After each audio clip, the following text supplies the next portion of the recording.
रावण के सामने हनुमान जी खड़े भाई। रावण बोले एक काम करो, बंदर को मार डालो। तो विभीषण जी बोले मारो मत, कोई आन दंड कछु करो गोसाई, नीति विरोध न मारिए दूता, नीति के अनुसार दूत को नहीं मारना चाहिए, कोई और दंड दो। हनुमान जी बोले अब लफड़ा होगा। तो विभीषण जी बोले क्यों? हनुमान जी बोले कहीं रावण से तुमने कह तो दिया कि और कोई दंड दे दो, कहीं आगे के लगे रावण को अपनी बहन सूप न खाए याद न आ जाए। तो किसी ने कहा उसमें दिक्कत क्या है? अरे बोले दिक्कत क्या, अगर बहन याद आ गई तो हमारी नाक कान कटवा देगा। जैसी लक्ष्मण जी ने सूप न खा की नाक कान काट दी, कहीं रावण हमारी ना कटवा दे। तो क्या राक्षस के हाथों नाक कान कटाने आए? और हनुमान जी बोले सुनो, कान कट जाए कोई दिक्कत नहीं, कान कट जाएंगे कपड़ा बांध लेंगे, भाड़ में गया, लोग पूछेंगे क्या है, ठंडी लग रही, नहीं दिखाएंगे भाड़ में। लेकिन नाक कट जाए, और नाक कट गई सुक्का बांधा था। अब पहले के जमाने में तो ऐसा नहीं था। अब आज के जमाने में अगर कहें कि नाक कट जाए तो क्या लगाएंगे, तो एक लड़का चंगीलाल खड़ा हुआ अंबरनाथ का, वो बोला मास्क लगा लो। पहले के जमाने में तो अगर कहो भाई नाक कट जाए तो कोई उपाय नहीं है, नाक कट जाए तो वो तो दिखती है, नाक कटा, नाक कट गई। लेकिन अंबरनाथ का आदमी कमजोर थोड़ी होता है, अंबरनाथ का आदमी कभी फेल होता ही नहीं है। हमने अंबरनाथ में एक बार एक लड़के को कहा भाई नाक कट जाए क्या उपाय है? 40 साल का लौंडा खड़ा हुआ, बोले गुरुजी मास्क लगाओ। कोई पूछे क्या है, कहना कोरोना है। बोलो सीताराम, जोर से कहो। लेकिन धन्य वीर बजरंगबली। हनुमान जी कहते हैं क्या रावण के हाथों हम नाक कटाने आए? तो किसी ने कहा क्या करोगे? अब जरा बुद्धि का प्रयोग देखना, हनुमान जी यहां बल का प्रयोग नहीं करते। हनुमान जी बोले एक उपाय है। क्या? हनुमान जी ने पूंछ लई, दोनों पैरों के बीच में हो निकारी। हनुमान जी पूंछ ले, पहले चूमे, फिर आंखन में लगावे, फिर सिर पे धरे, फिर चूमे, फिर आंखों में लगावे, फिर सिर पर रखे। तो रावण देख के चौंका कि बंदर आखिर कर क्या रहा है। रावण समझ गया है। रावण ने देखो कि हनुमान जी पूंछा चूम रहे बंदर। रावण बोलो है बंदर की पूंछ में ममता है कि पूंछ कट ना जाए। रावण बोलो आग लगा दो पूंछ में। हनुमान जी बोले जो ठीक रहो। किसी ने कहा क्यों? हनुमान जी बोले पूंछ में आग लग जाए तो कोई दिक्कत नहीं, पूंछ कट भी जाए तो कोई दिक्कत नहीं। किसी ने कहा क्यों? बोले एक उपाय तो यह है कि कोई कहेगा कि पूंछ क्यों कट गई, हम कहेंगे हम पूंछ कटे भाई थे। अब बोले दूसरा उपाय? बोले दूसरा उपाय भी है। बोले क्या? धन्य है वीर बजरंगबली। हनुमान जी बोले पूंछ हमारी नहीं है। बोले फिर? बोले पूंछ तो राम जी की है, आगे ही राघव मेरे हैं, पीछे है पूंछ, रहस्य है भारी, बंदर को भला पूंछता कौन है, प्रभु श्री राम से ही तो है पूंछ हमारी। हनुमान जी बोले हमें पूछता कौन है? पूंछ का मतलब होता है प्रतिष्ठा। क्या होता है? बोलो बोलो बोलो। हम लोग कहते हैं ना, जब बातें करते हैं तब कहते हैं भैया इनकी पूंछ तो यहां से दिल्ली तक है, इनकी पूंछ तो यहां से बंबई तक है। तो पूंछ थोड़ी होती है। पूंछ का मतलब देखो, पूंछ और मूंछ दोनों प्रतिष्ठा के सूचक होते हैं। तो हनुमान जी बोले पूंछ है हमारी प्रतिष्ठा, और हमारी प्रतिष्ठा हमारे कारण नहीं है। हनुमान जी कहते हैं हमारी प्रतिष्ठा तो राम जी के कारण है, तो जिसकी पूंछ है वो अपने आप बचाएंगे। ये देखो, ये बुद्धि का प्रयोग है। इसलिए हनुमान जी को कहा बुद्धिमताम वरिष्ठम। अब देखना एक बात और, दूसरी और सुन, बहुत अच्छी बात है, याद आ गई। रावण ने कहा पूंछ में आगी लगाओ, आगी, अग्नि, फायर लगाओ लगाओ। प्रजा बोली, राक्षस बोले जो आ गया। तो रावण ने कहा तेल बोर पट बांध पुनी, तेल में कपड़ा बोर करके पूंछ में बांधो और फिर आगी लगाओ। लेकिन जिसका राजा मूर्ख हो, प्रजा तो पहले मूर्ख। रावण ने कहा तेल बोर पट बांध पुनी, राक्षस बोले तेल का, घी की कमी है का? घी लगाओ।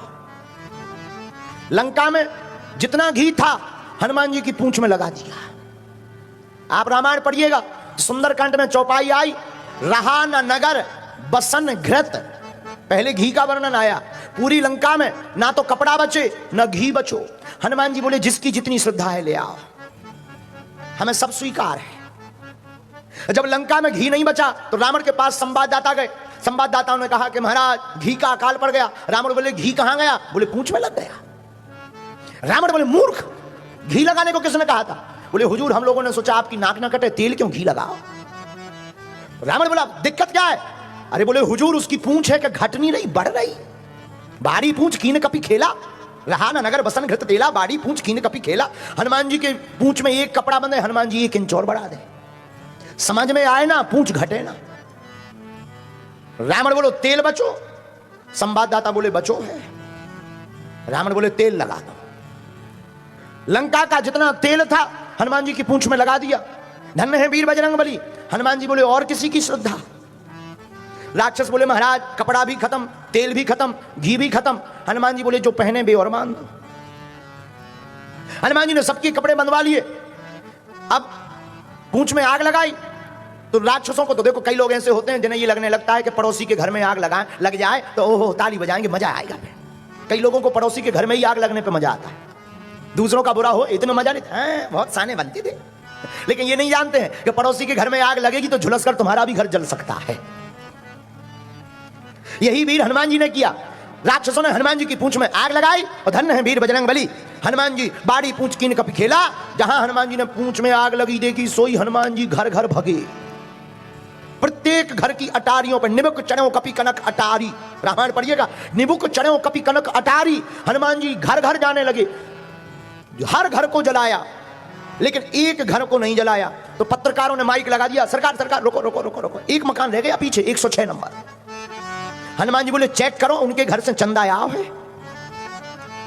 तो चेक किया गया, 106 नंबर का मकान विभीषण जी का है और इनके घर से कोई चंदा नहीं आया। हनुमान जी बोले हम प्रसाद वहीं देते हैं जहां से चंदा आता है, बाकी हम प्रसाद नहीं देते। और आप रामायण पढ़िएगा, निबक चढ़ो कपि कनक अटारी। और हनुमान जी ने पूरी लंका को जलाया लेकिन एक विभीषण कर ग्रह नहीं, हनुमान जी ने एक विभीषण के घर को नहीं जलाया। लेकिन एक बात यहां बहुत समझने योग्य है। क्या?